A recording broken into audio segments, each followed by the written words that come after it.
Time machine closet. All right. Here we are. Let's do this. Yeah, I know. Time travel makes me hungry too. Don't worry, we'll pick up some bologna sandwiches before we head back.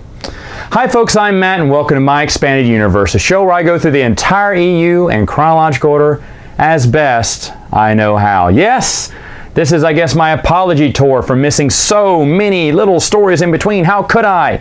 I have a theory. If you watch these in chronological order, you'll see in episode 160.5, I mention where I know I filmed these videos and I have no idea where they are.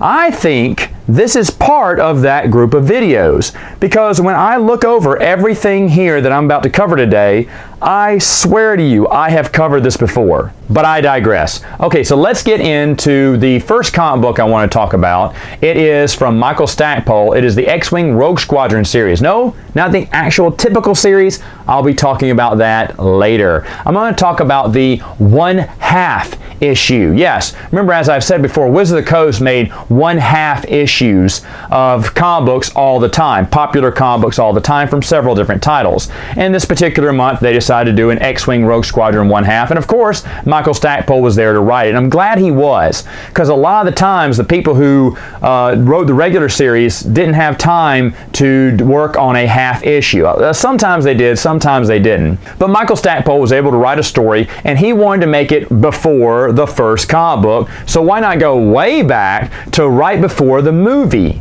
And basically it's talking about a young Wedge Antilles who's going on a mission with Rogue Squadron along with another pilot, Circe. I don't really know how to say her name.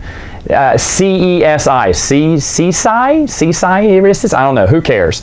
But anyway, that pilot doesn't make it, and of course Luke turns out to be the person to fill her shoes and get her spot on the team. Now, it's really cool because we don't hear a lot of New Hope Rogue Squadron, but that's because they were just forming. Like everyone's like, oh man, I wish you could see more about Pops and Biggs and Borkins and, but to be honest, Biggs just joined too. So there's really not that much stories you can tell previously before the movie, that took place before the movie.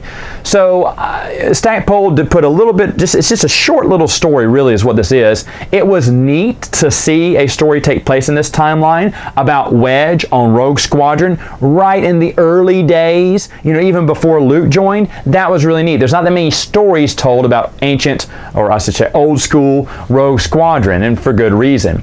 But is it worth your time?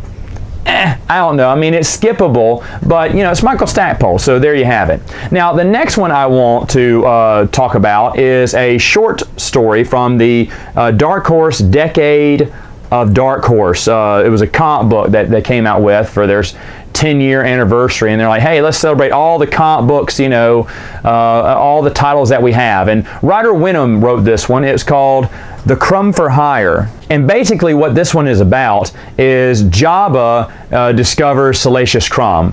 I think it's this Crumb for Hire, actually. This Crumb for Hire. But anyway, Jabba meets Salacious Crumb for the first time. Now, why on earth did they think this would be a great story? I don't know. Maybe Ryder's like, hey, let's do this. We never talked about it in the Tales from Jabba's Palace, so let's do the origin story. There's not much here. Basically, Salacious Crumb gets on Jabba's barge. He gets into his food, starts eating it. Jabba comes in, he's ticked off, he's like, kill that thing. And so his lackeys are going out trying to kill it, and Salacious Crumb's dumping stuff on him, making him look real goofy, and Jabba starts laughing, ho ho ho ho ho, and he's like, wait, don't kill him, I actually like him, he's going to be my court jester. And that's basically the end. I basically just gave away, I never do that usually, but I just gave away the whole storyline for that short story. It's not much. It's fun, something like that doesn't even belong in Tales from Jabba's Palace, and no one should really care, but I guess they decided, let's just make a story, because there's one fan out there going, but how did he meet Salacious Crumb? And Ryder Wenham gives you the answer. Alright folks, sorry it's so short, but hey, I'm trying to play catch up here. That's all the time I have for now. See you next time with another... Oh no, I'm sure all this time travel is not hurting the time continuum at all. I mean, what could go wrong?